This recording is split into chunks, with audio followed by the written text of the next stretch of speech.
தற்போதைய செய்தி. தமிழக சுகாதாரத்துறை அமைச்சர் விஜயபாஸ்கர் வருமான வரித்துறை விசாரணைக்கு ஆஜராகியிருக்கிறார். தமிழக சுகாதாரத்துறை அமைச்சர் விஜயபாஸ்கருக்கு வருமான வரித்துறை நோட்டீஸ் அனுப்பியிருந்தது. இன்று மாலை விசாரணைக்கு ஆஜராகும்படி சம்மன் அனுப்பியிருந்தது.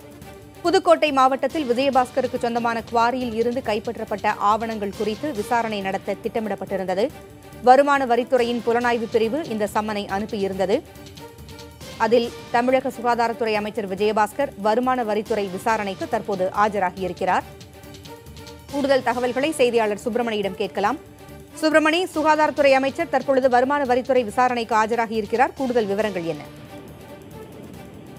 வருமான வரித்துறை புலனாய்வு பிரிவு அலுவலகத்தில் அமைச்சர் விஜயபாஸ்கர் தற்போது ஆஜராகியிருக்கிறார். விசாரணைக்காக அவருக்கு சம்மன் கொடுக்கப்பட்டிருந்தது.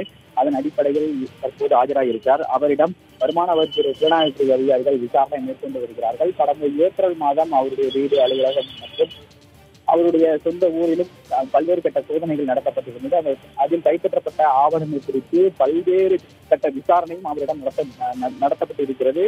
இந்த நிலையில் 5வது முறையாக அவர் வருமான வரித்துறை புலனாய்வு பிரிவு அலுவலகத்தில் ஆஜராகியிருக்கிறார். அவரிடம் விசாரணை மேற்கொள்ளப்பட்டு வருகிறது. குறிப்பாக அவருடைய கோரிகளில் இருந்து கைப்பற்றப்பட்ட ஆவணங்களில் தொழில் பரிவர்த்தனைகள் தொடர்பான சில தகவல்கள் கிடைத்திருக்கிறது. அதில் அவருடைய சமையல்காரரான சுப்பையாவின் பெயரில் தான் அனைத்து தொழில் பரிவர்த்தனைகளும் நடந்திருப்பது விசாரணையில் அம்பலமாகியிருந்தது. அதனை வைத்து பல்வேறு கட்ட விசாரணை நடத்துவதற்கு வருமான வரித்துறை புலனாய்வு அதிகாரிகள் திட்டமிட்டிருக்கிறார்கள். அதன் அடிப்படையில் இந்த தற்போது அவர் ஆஜராகியிருக்கிறார். அதே போல சேகர் ரெட்டியின் நிறுவனத்திற்கும் விஜயபாஸ்கர் நிறுவனத்திற்கும் இடையே தொழில் பரிவர்த்தனைகள் நடந்திருப்பதாகவும் சொல்லப்பட்டிருக்கிறது. எனவே அது தொடர்பாகவும் விசாரணை நடத்த திட்டமிட்டிருப்பதாக அதிகாரிகள் தரப்பில் தெரிவிக்கப்பட்டிருக்கிறது. தற்போது அவர் ஆஜராகியிருக்கிறார். அவரிடம் விசாரணை மேற்கொள்ளப்பட்டு வருகிறது. இதற்கு முன்பாக கடந்த 2 நாட்களாக தொடர்ந்து அவருடைய சகோதரரான உதயகுமார் வருமான வரித்துறை புலனாய்வு பிரிவு அலுவலகத்தில் தொடர்ந்து ஆஜராகி கொண்டிருக்கிறார். அவரிடமும் தனியாக பல்வேறு கட்ட விசாரணை நடத்தி முடிக்கப்பட்டிருக்கிறது. இந்த நிலையில் விஜயபாஸ்கரிடம் தொடர்ந்து விசாரணை நடத்தப்பட்டு வருகிறது.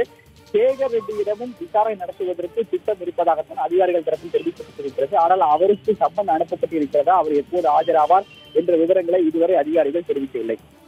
விஜயபாஸ்கரினுடைய சமையல்காரர் சுப்பையாவினுடைய பெயரில் பல்வேறு ஆவணங்கள் இருந்ததாக தகவல் கிடைத்திருந்தது. அந்த சுப்பையா தற்பொழுது எங்கிருக்கிறார்? அவரது சொந்த ஊர் புதுக்கோட்டை இலுப்பூர் கிராமம். ஏற்கனவே அவரிடம் ஆவணங்கள் தொடர்பாக திருச்சியில் வைத்து ஏற்கனவே விசாரணை நடத்தப்பட்டிருப்பதாக அதிகாரிகள் தரப்பில் சொல்லப்பட்டிருக்கிறது.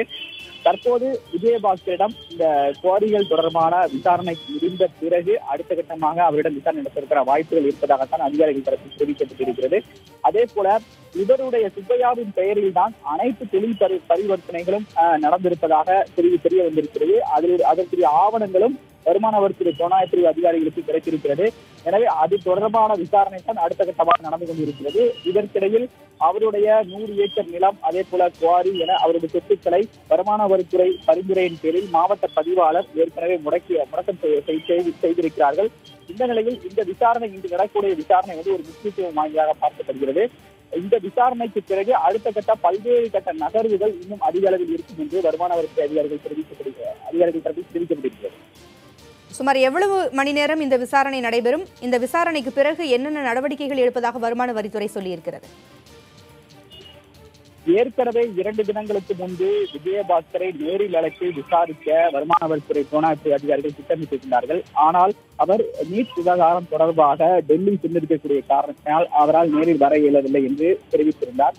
இந்த நிலையில் அவர் சென்னை வந்திருக்கக்கூடிய சூழ்நிலையில் அவருக்கு சம்மன் கொடுக்கப்பட்டு விசாரணைக்காக அவர் ஆஜராகியிருக்கிறார்.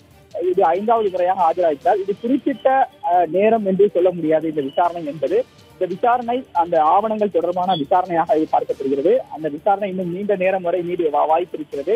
அந்த விசாரணைக்கு பிறகு தேவைப்பட்டால் மீண்டும் நாளைக்கு கூட அவரை மீண்டும் ஆஜராக வைப்பதற்கான வாய்ப்புகளும் இருக்கிறது.